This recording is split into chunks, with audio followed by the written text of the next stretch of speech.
What's up, family? Can I get in your business real quick, right? Just want to get in your business, all right? You've been patient. You've been quiet. You've been waiting for things to get better on their own. And in the meantime, the enemy's been working overtime in your marriage, in your mind, in that gap between you and your spouse. Family, it's time to stop being polite about this, man.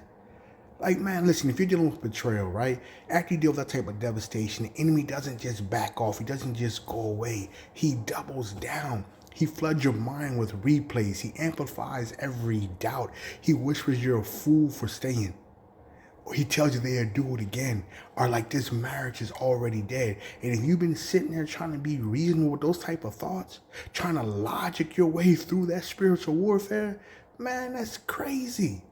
Listen, 1 Peter 5:8 tells us, be sober-minded, be alert. Your adversary, the devil, is prowling around like a roaring lion, looking for anyone he can devour.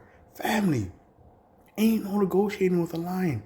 You don't politely ask it to leave. You got to fight that thing in the spirit. Like the moment you start treating the real battle in your marriage as a spiritual warfare, it changes everything. Like you learn to stop blaming your spouse for every dark thought. You stop rehearsing the worst moments. You start warring over what God is building instead.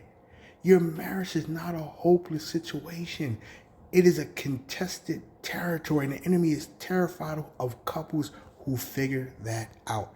Think about this. Like, what type of impact would having a marriage where you're not victims of the enemy's attacks, but you are conquerors? Like, what type of impact would that have on your children, your family, your career, church, schools, and the community around you?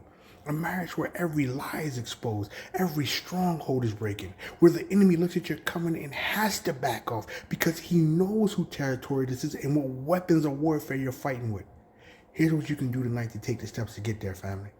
Declare war out loud over your marriage. Name the lies you've been entertaining. Rebuke them. Speak God's truth over what he's rebuilding.